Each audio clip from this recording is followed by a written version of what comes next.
Hello అండి, welcome to our channel. ఈ రోజు రెసిపీ వచ్చేసి కమ్మనైన రుచినిచ్చే దోసకాయ రోటి పచ్చడిని ఎలా ప్రిపేర్ చేసుకోవాలో చూపిస్తాను. ఇలా చేసుకుంటే వేడి వేడి అన్నంలోకి టేస్ట్ అయితే చాలా బాగుంటుంది. దోసకాయ రోటి పచ్చడిని ప్రిపేర్ చేసుకోవడం కోసం ముందుగా ఇక్కడైతే నేను ఒక చిన్న దోసకాయని కట్ చేసుకొని తీసుకున్నాను.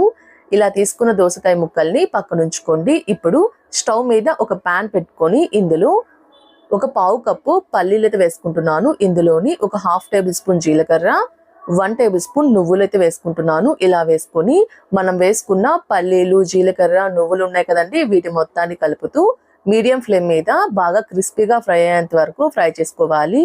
ఇలా ఫ్రై అయిన తర్వాత పూర్తిగా చల్లారేంత వరకు పక్కన ఉంచుకోండి. ఇప్పుడు ఇదే ప్యాన్ లో మరొక 2 టేబుల్ స్పూన్ వరకు ఆయిల్ అయితే వేసుకుంటున్నాను. ఇలా వేసుకొని ఆయిల్ హీట్ అయిన తర్వాత ఇందులో మీ తినే కారాన్ని బట్టి పచ్చిమిర్చి వేసుకోండి. ఇలా వేసుకొని పచ్చిమిర్చిని బాగా ఫ్రై చేసుకోవాలి. ఇలా కలుపుతూ పచ్చిమిర్చిని బాగా ఫ్రై చేసుకోవాలి. ఇలా ఫ్రై అయిన తర్వాత ఇలా ఫ్రై చేసుకున్న పచ్చిమిర్చి మొత్తాన్ని ఒక గిన్నెలో అయితే వేసుకుంటున్నాను. ఇలా వేసుకొని ఇప్పుడు మిగిలిన ఆయిల్లో కట్ చేసుకున్న టమాటా ముక్కలు అయితే వేసుకుంటున్నాను. ఇందులోని కొంచెం చింతపండు వేసుకుంటున్నాను. ఇందులో ఆల్రెడీ మనం టమాటాలు వేస్తున్నాం కాబట్టి చింతపండు కొంచెం అయితే సరిపోతుంది. ఇలా వేసుకొని వీటి మొత్తాన్ని కలుపుతూ టమాటా ముక్కలు బాగా మెత్తబడేంత వరకు మీడియం ఫ్లేమ్ మీద ఫ్రై చేసుకోవాలి. టమాటా ముక్కలు బాగా మెత్తబడిన తర్వాత ఇప్పుడు ఇందులో కొంచెం కొత్తిమీరని అయితే వేసుకుంటున్నాను. ఇలా వేసుకొని కొత్తిమీరని కూడా కలుపుతూ కొంచెం మగ్గనివ్వండి. ఇలా కలుపుతూ 1 నిమిషం పాటు ఫ్రై చేసుకుంటే కొత్తిమీర కూడా కొంచెం మగ్గుతుందండి. ఇప్పుడు స్టవ్ ఆఫ్ చేసి ఇలా ఫ్రై చేసుకున్న టమాటా ముక్కల్ని పూర్తిగా చల్లారేంత వరకు పక్కన ఉంచుకోండి.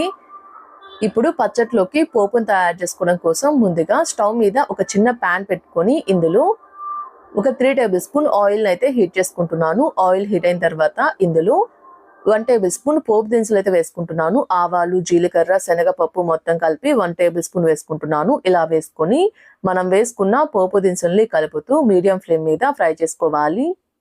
ఇలా పోపు దినుసులు కొంచెం కలర్ మారిన తర్వాత ఇప్పుడు ఇందులో 2 ఎండుమిర్చిని తుంచి వేసుకుంటున్నాను. ఇందులోని కొన్ని కరివేపాకు రెబ్బలు, కొంచెం ఇంగువ అయితే వేసుకుంటున్నాను. ఇలా వేసుకొని వీటి మొత్తాన్ని కలుపుతూ మరొక నిమిషం పాటు ఫ్రై చేసుకుంటే సరిపోతుంది. ఇలా ఫ్రై చేసుకొని స్టవ్ ఆఫ్ చేసి ఇలా రెడీ చేసుకున్న పోపునైతే పక్కన ఉంచుకోండి.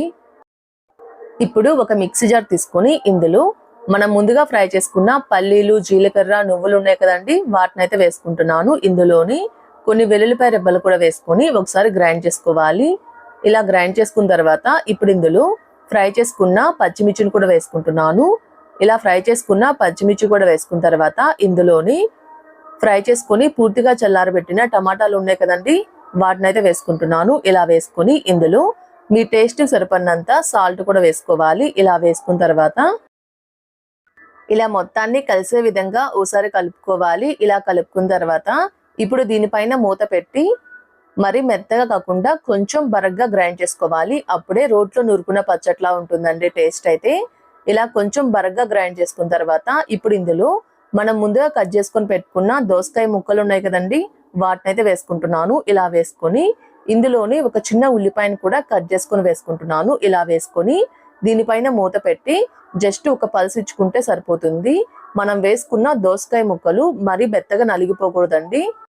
పచ్చట్లో దోసకాయ ముక్కలు అక్కడక్కడ తగులుతూ ఉంటే టేస్ట్ అయితే బాగుంటుందండి. ఇలా గ్రైండ్ చేసుకున్న తర్వాత ఇలా గ్రైండ్ చేసుకున్న పచ్చడి మొత్తాన్ని ఒక గిన్నెలోకి అయితే వేసుకోవాలి.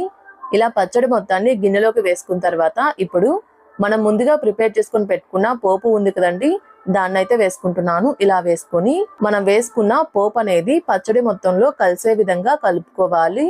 ఇలా పచ్చడి మొత్తాన్ని కలిసే విధంగా కలుపుకున్న తర్వాత ఇలా రెడీ చేసుకున్న పచ్చడిని వేడి వేడి అన్నంలోకి సర్వ్ చేసుకుంటే టేస్ట్ అయితే చాలా బాగుంటుంది. మీరు కూడా ట్రై చేసి ఎలా వచ్చిందో నాకు కామెంట్ చేయండి. మా వీడియో మీకు నచ్చినట్టయితే లైక్ చేయండి, షేర్ చేయండి, మా ఛానల్ని సబ్స్క్రైబ్ చేసుకోండి. Thanks for watching.